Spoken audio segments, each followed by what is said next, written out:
दोस्तों, आज हम एक ऐसे विषय पर बात करेंगे जो पहले हमारे देश में नहीं था, लेकिन दोस्तों अब ये जो प्रॉब्लम है हमारे देश में भी पहुंच गया है।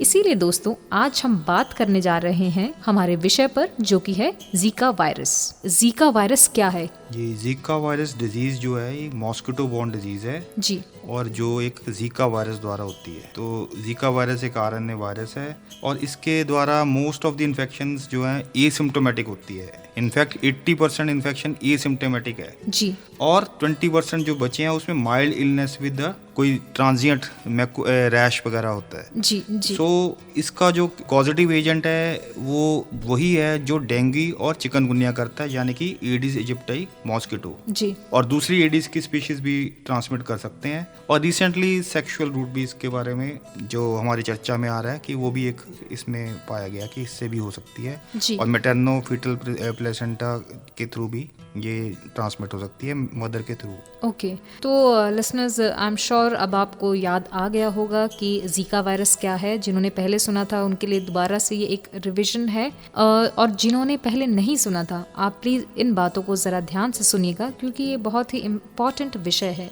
डॉक्टर, जैसे आपने बताया कि जीका वायरस क्या है, तो डॉक्टर प्लीज़ हमारे लिसनर्स को ये ज़रूर बताएं कि इसकी शुरुआत कब और कैसे हुई। ऐसा नहीं है कि ये जीका वायरस डिजीज या जीका वायरस कोई अभी पता चला है या अभी डिस्कवर किया गया है, ऐसा कुछ नहीं है जी, इनफैक्ट ये काफ़ी ओल्ड वायरस है। जी, so it was first discovered in 1947। Okay, जब इसको आइसोलेट किया गया था मॉन्कीज के थ्रू, जी। मॉन्कीज में ये जीका फॉरेस्ट में, जी। युगांडा में। ओके, सो उस टाइम से ही इसका नाम से स्टिक कर गया है जीका वायरस। जी, जी, सो उस टाइम पे इसके आउटब्रेक्स वगैरह इतने नहीं थे, स्प्रेडिक आउटब्रेक्स होते थे जिसने ज़्यादा कुछ कहर नहीं ढाया। बट रिसेंटली 2007 से जी, इसके कुछ आउटब्रेक्स नोटिस में आए। 2007 में माइक्रोनेशिया में एक छोटा सा आउटब्रेक नोटिस में आया। जी, इसके बाद मेजर जो आउटब्रेक भी रिसेंटली जो नजर आया है या पकड़ में आया है जी, वो ब्राजील में 2015 में। ओके, इनफैक्ट इसकी ट्रांसमिशन को लिंक किया जा रहा है वर्ल्ड कप जो 2014 प्रीसीडिंग जी। ईयर में था ब्राजील में, जी, जी, उसमें ये इसकी ट्रांसमिशन बढ़ी है। ओके, सो कुछ ऐसे केसेस नोटिस में आए जो ब्राजील में पहले नहीं थे, जी, खास और जीका वायरस भी उसी दौरान हुआ। इस तरह ये डिजीज पकड़ में आई। जी। खास तौर के जिसको हम डिस्कस करेंगे माइक्रोकेफेली के केसेस का काफ़ी तादाद में बढ़ जाना जी, और जीका वायरस का भी होना, उससे लिंक हो जाना, जी, तो उस टाइम पे इस डिजीज की तरफ ज़्यादा ध्यान गया है। जी। तो डॉक्टर, जैसे आजकल हम अब हर न्यूज़पेपर में देखते हैं कि Zika detected in India also, तो अभी ये इतना क्यों हाईलाइट में आ रहा है? ये इसलिए आ रहा है कि इसके वैसे तो मैंने जैसे बोला 80% केसेस आर एसिम्प्टोमेटिक। जी, अगर वो है तो एसिम्प्टोमेटिक होंगे, बट उनमें पोटेंशियल होगा वो दूसरों को मॉस्किटो बाइट के थ्रू स्प्रेड हो सकते हैं जी, वायरस। मतलब चांसेस, हाँ, चांसेस है। जी। आप खुद इमेजिन करो कि सिम्टम नहीं है बट अगर उसको इन्फेक्टेड है वो, जी, जिसको हम कहते हैं एसिम्प्टोमेटिक, अगर उसको मॉस्किटो बाइट करता है और किसी अनइन्फेक्टेड को करता है बाइट, तो उसमें भी ट्रांसमिट हो सकता है। ओके, और 20% में सिम्टम्स आते हैं। जी, बट इसके कुछ ऐसे दुष्परिणाम सामने आए हैं जो जीका लिंक्ड हैं, जो काफ़ी ज़्यादा कॉम्प्लिकेटेड है, भयानक है। जी, उनमें से कुछ हैं जैसे माइक्रोकेफेली और गुलियन-बारे सिंड्रोम, इसके जीका लिंक्ड हैं ये सारे। ओके, तो ये स्टडीज़ में पाया गया कि Zika has acted edge trigger. Okay, तो वो हम डिस्कस करेंगे कि वो उनमें क्या प्रॉब्लम्स आ सकती है। जी, सो इस वजह से ये काफ़ी हाईलाइट में आ गया है। जी, जी। तो दोस्तों हमारा हमेशा यही कोशिश रहती है कि हम जो भी टॉपिक करें वो आपके लिए फ़ायदेमंद रहे। और ये जो विषय है हम आपको डराने के लिए नहीं बल्कि आपको जागरूक करने के लिए कर रहे हैं, ताकि ये जो प्रॉब्लम है ये हमारे देश में ना बढ़े और हमारा देश हमेशा स्वस्थ रहे। तो डॉक्टर, जैसे आपने बताया कि ये क्यों इतना हाईलाइट हो रहा है, लेकिन डेफिनेटली हमारे जो लिसनर्स हैं वो ये भी जानना चाहेंगे कि इसके सिम्टम्स क्या क्या है, कैसे वो पता कर सकते हैं अगर बाय चांस उनको लगे ऐसी क्या चीज़ें हैं कि हम जीका वायरस से ग्रसित हो सकते हैं। पहले तो हमें ये जानना जरूरी है कि इसका एक इंक्यूबेशन पीरियड होता है हर बीमारी का जी। खास तो वेक्टर बॉर्न है जैसे ये, तो 3 से 12 दिन का इसका इंक्यूबेशन पीरियड है कि जिसमें इसके सिम्टम्स उभरने में टाइम लग जाता है बाइट के बाद। ओके। सो जो 80% तो एसिम्प्टोमेटिक है, जो 20% सिम्टोमेटिक है उनमें कुछ इस तरह के सिम्टम्स आएंगे जो डेंगू और चिकनगुनिया से मिलते जुलते हैं। ओके। इनमें खासकर मैकुलोपैपुलर रैश आता है जी। जिसमें इचिंग भी हो सकती है, विद फीवर और विदाउट फीवर हो सकता है, जी। फैटीग हो जाएगा, आर्थरालजिया में जॉइंट पेन्स हो जाएगी जी। और खासतर इसमें जीका वायरस डिजीज में एक कंजक्टिवाइटिस पाया गया है जी। जो डेंगू और उसमें नहीं है चिकनगुनिया में। और इसके अलावा हेडेक और माइल्जिया, मसल पेन वगैरह होगी। सो डेंगू और चिकनगुनिया से हम इतना डिफरेंशिएट कर ले कि कंजक्टिवाइटिस और रैश इसमें प्रोडोमिनेंट है जी। और डेंगू में क्या है, जॉइंट पेन्स भी है और कुछ और जो कॉम्प्लिकेशंस है वो ज़्यादा उभर के सामने आ जाती है। और चिकनगुनिया में जॉइंट पेन प्रोडोमिनेंट है। ओके। ये मोटा मोटा एक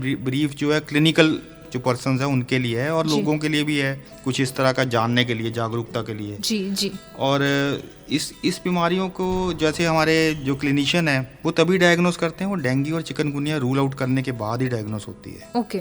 सो अब जैसे कि आपने ट्रांसमिशन के बारे में पूछा, हाँ जी। सो जीका वायरस जो है इसमें प्रिडोमिनेंटली ट्रांसमिटेड बाय मॉस्किटोस। जी। So it has been isolated from Aedes mosquito mainly. Okay. So यानी कि ये वेक्टर बॉर्न तो है ही है। जी। जी। ये वही वेक्टर है जो डेंगू और चिकनगुनिया करता है। ओके। सो इसलिए इनको क्लिनिशियन रूल आउट करने के बाद ही डायग्नोस करते हैं। और एडिशनल मोड ऑफ ट्रांसमिशन इसके जो आइडेंटिफाई किए गए हैं वो है मैटरनो फीटल ट्रांसमिशन। जी।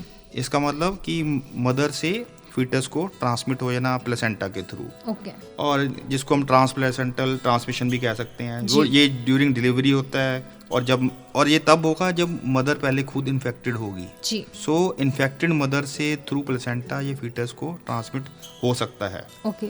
और इसका जो एक और हमें रूट पता चला है वो है सेक्सुअल ट्रांसमिशन का।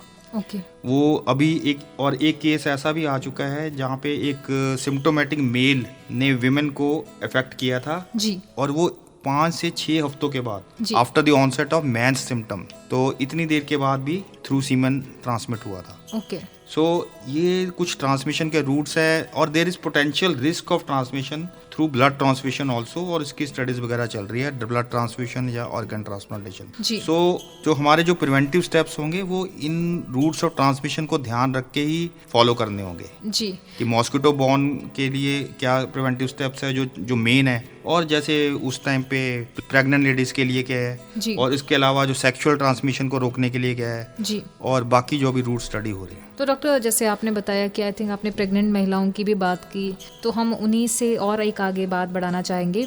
डॉक्टर अगर मान लीजिए किसी प्रेग्नेंट महिला को ये प्रॉब्लम हो गई है, अगर वो इससे ग्रसित हैं, तो बच्चे पर क्या इफेक्ट पड़ सकता है? जो ये ही इसकी जो जीका वायरस डिजीज का जो मुख्य कॉम्प्लिकेशन है वो प्रेग्नेंट लेडीज को लेके ही है। ओके। सो इसलिए हमें उसके बारे में जानना जरूरी है कि क्या ऐसा हुआ है ब्राजील में या कुछ और कंट्रीज में जिससे ये हाईलाइट हुई है प्रॉब्लम्स। जी। सो वैसे तो मैंने कहा था ये 80% एसिम्प्टोमेटिक है। सो प्रेग्नेंट वीमेन में अगर ये जीका वायरस होता है और फीटस को ट्रांसमिट होता है तो उसका जो फीटस, जब बच्चा जो पैदा होगा उसमें कंजेनिटल एनोमलीज या ऐसे डिफेक्ट आ जाएंगे, इसको हम कहते हैं माइक्रोकेफेली। ओके। सिर का साइज अपने नॉर्मल साइज से उसका हेड सर्कमफ्रेंस छोटा होगा, जो क्लिनिशियन मेजर करते हैं। साथ ही में खाली साइज नहीं, ब्रेन की डेवलपमेंट भी सफर और कॉम्प्रोमाइज्ड होगी उस टाइम पे। ओके। सो उसकी सर्वाइवल में भी प्रॉब्लम आएगी। जी। सो this is the main this thing linked with the Zika virus, that is congenital anomaly of microcephaly। जी। एक ये चीज़ है। इसके साथ जीका लिंक्ड केसेस में गुलियन-बारी सिंड्रोम भी पाया गया है, जो कि एक न्यूरोलॉजिकल डेफिसिट है जी। जिसमें पैरालिसिस भी हो सकता है और ये रिकवर भी कर सकते हैं लोग, but it can lead to paralysis also. Okay. So infective polyneuritis इसको से डिफरेंशियल डायग्नोस में दिया जाता है। जी। सो ये कुछ कॉम्प्लिकेशंस जब सामने आई तभी ये डिजीज ज़्यादा पकड़ में आई है। ओके। कि ये सारी, आप ब्राज़ील की बात कर लें, ब्राज़ील में जीका वायरस डिजीज से पहले 2015 से पहले इतनी तादाद में माइक्रोकेफेली के केस नहीं थे जी। बट जीका के वायरस डिजीज होने के बाद कई गुना ये केसेस बढ़ गए हैं, 20 टाइम्स इंक्रीज हो गया ओके। हॉस्पिटल्स में माइक्रोकेफेली केसेस के, तब उन्होंने इसको लिंक किया कि ये जीका लिंक्ड केसेस हैं। जी जी। इनकी कुछ ना कुछ ट्रांसमिशन जीका के थ्रू, जीका की वायरस की ट्रांसमिशन हुई है, इसलिए ये इफेक्ट हुआ है, ये प्रूव हो चुका है। ओके। सो इसलिए हमें सतर्क रहने की ज़रूरत है कि हमारे जो पीडियाट्रिशियन है या गायनेकोलॉजिस्ट है, उनको इन केसेस की मॉनिटरिंग करनी है अपने एंटीनेटल क्लिनिक्स में जी। कि माइक्रोकेफेली के क्लस्टर ऑफ केसेस है या एक्यूट फेब्राइल इलनेस के केसेस आते हैं, जी। तब हमें ज़्यादा सतर्क रहने की ज़रूरत है जी जी। ताकि ये जीका वायरल डिजीज पकड़ में आ जाए। प्लस इनकी हिस्ट्री ऑफ ट्रैवल भी हम एलिसिट करते हैं कि history of travel to the affected areas जहाँ पे जीका पहले ही प्रिवेलेंट है। जी। आज 50 से ज़्यादा कंट्रीज इस वक्त अप्रोक्सीमेटली हैं जो अफेक्टेड है, जी। वो वाली हिस्ट्री भी एलिसिट करनी चाहिए हमें। तो डॉक्टर एक चीज़ आई थिंक हमारे लिसनर्स भी ये जानना चाहेंगे कि इसका डायग्नोस कैसे किया जा सकता है। जैसे कि जीका वायरस, इसकी जो डायग्नोस्टिक्स है ये प्राइमरली बेस्ड है डिटेक्शन ऑफ वायरल आरएनए। जी। जो वायरल आरएनए जो क्लिनिकल जो कुछ स्पेसिमेंट लिए जाते हैं जैसे कि ब्लड के, सलाइवा के, यूरिन के, सेरेब्रोस्पाइनल फ्लूइड के, एमनियोटिक फ्लूइड के, जो कि गर्भ में जैसे होता है तो उसमें, और सीमन या इवन ब्रेस्ट मिल्क के भी। सो ये कुछ स्पेसिमेंट्स हैं जो कलेक्ट किए जा सकते हैं और डिफरेंट फेजेस में इनकी जो अहमियत है वो सामने आती है। जैसे जैसे कि वायरेमिक पीरियड जब वायरस मिलता है अगर शॉर्ट है तो उसके लिए अलग स्पेसिमेन लिया जाएगा। जी। सो कुछ ऐसे है कि अगर लेट स्टेज पे है तो अब यूरिन में आएगा जी। जो वायरस है। जी। तो इस तरह वायरस प्रेजेंस देखी जाती है इन स्पेसिमेंस में। और एक जैसे कि इतनी वायरल स्टडीज हो चुकी हैं कि एक वायरस प्रेजेंस शो की गई है सीमन में इवन आफ्टर 62 डेज।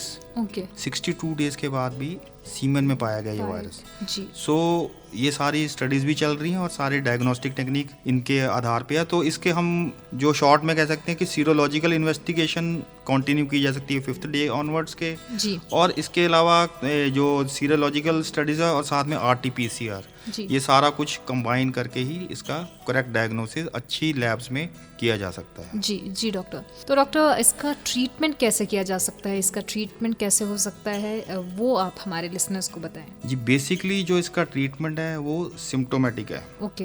जो बेस्ड है कि गुड हाइड्रेशन की जाए, पेन रिलीफ किया जाए जी। या कोई जो रैश आया था और उसमें इचिंग थी उसके लिए एंटीहिस्टामिन दी जाए। जी। बट इसमें कुछ क्लिनिकल जो पर्सन्स हैं जो क्लिनिशियन डील कर रहे हैं उनको ये ख्याल रखना पड़ता है कि एसिटाइल सैलिसिलिक एसिड या जो ऐसे कुछ ड्रग्स होते हैं ये हम नहीं यूज़ कर सकते, क्योंकि ये केसेस तभी डायग्नोस हो रहे हैं जब डेंगू भी रूल आउट किया जाना चाहिए। तो अगर डेंगू रूल आउट नहीं हुआ और तुम ऐसे ड्रग दे जाते हो एस्पिरिन या ब्रूफन जैसे, तो ये कॉम्प्लिकेट कर सकते हैं। तो डेंगू में ये ड्रग्स अवॉइड किए जाते हैं, तो जीका में भी ये अप्रोक्सीमेटली या लगभग किए जा रहे हैं। जी। सो इनके कुछ ट्रीटमेंट की लाइन्स ऐसे चलती है। बट जैसे कि मैंने मैटरनो फीटल ट्रांसमिशन के बारे में बोला था, तो वहाँ पे अगर कंजेनिटल एनोमलीज माइक्रोकेफेली वगैरह आती है या गुलियन बारे सिंड्रोम अगर किसी अलग अलग एज ग्रुप्स में पाए जाते हैं और वो जीका लिंक्ड होते हैं, then treatment is on very specialised lines. जी। उसको कैसे उसकी लाइफ स्पैन को ठीक करना है या कैसे उसकी क्वालिटी ऑफ लाइफ को ठीक करना है,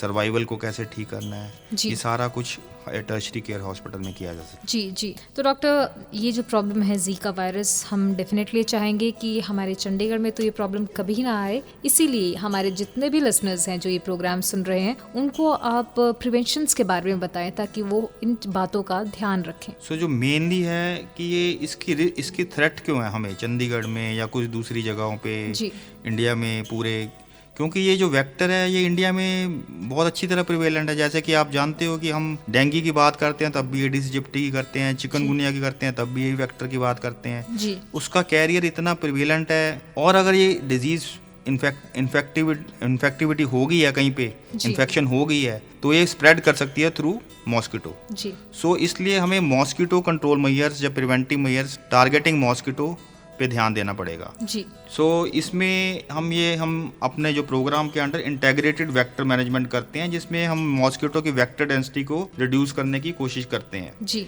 इसमें हमारी कुछ एंटी लार्वर और एंटी एडल्ट एक्टिविटीज होती है जो एडिस इजिप्टी के खिलाफ होती है। सो हम एंटी लार्वल एक्टिविटीज में ये देखते हैं कि लार्वे की पनपने ही ना दे।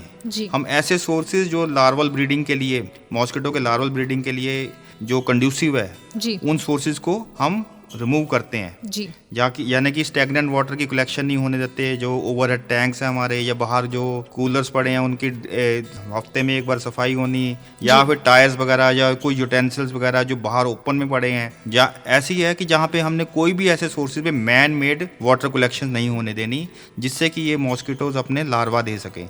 अगर लार्वे दे दिए हैं तो उनका साइकिल हमने ब्रेक करना है, इन चीज़ों को ड्रेन करना है। सो ये तो एक एंटी लार्वल मेजर्स हो गए। इसी तरह एंटी अडल्ट मेजर्स में हम कुछ करते हैं, स्प्रेज वगैरह करते हैं और फॉगिंग वगैरह करते हैं। तो ये हमारे जो मॉस्किटो को कंट्रोल करने के कुछ मेजर्स है। इसके अलावा जैसे कि हमने बात की थी सेक्सुअल ट्रांसमिशन की, जी एक लाइन में उसमें ये कहना चाहता हूँ कि हमें फिर भी जब कभी कोई जीका अफेक्टेड एरियाज होंगे, अगर ऐसा नहीं होना चाहिए, तो उस टाइम पे ये ध्यान रखना पड़ेगा कि इन्फेक्टेड पर्सन जो है जो अपना पूरा प्रिवेंटिव जो कॉन्डम वगैरह यूज करे, so that he should not transmit the infection to his partners. जी तो ये कुछ कंट्रोल मेजर्स हैं जो हमें ध्यान में रखने पड़ेंगे। जी डॉक्टर। तो डॉक्टर, हमारे जितने भी लिसनर्स हैं और खास करके जितने भी चंडीगढ़ के लोग हैं जो ये प्रोग्राम सुन रहे हैं, उनको आप क्या संदेश देना चाहेंगे कि उनको कैसे ध्यान रखना चाहिए अपना? सो हमारा जो प्राइमरी कंसर्न होना चाहिए कि यहाँ पे ये मॉस्किटो है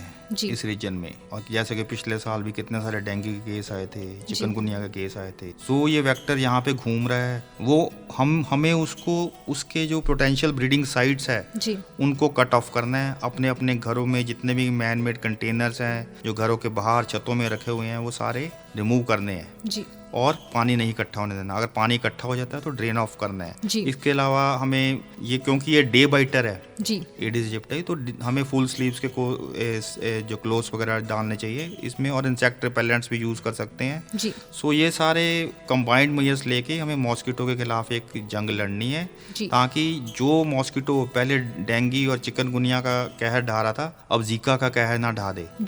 डॉक्टर, आज आप हमारे स्टूडियो में आए और आपने जीका वायरस पर इतनी अहम बातें हमारे लिसनर्स के साथ शेयर की, उसके लिए आपका बहुत बहुत शुक्रिया। Thank you.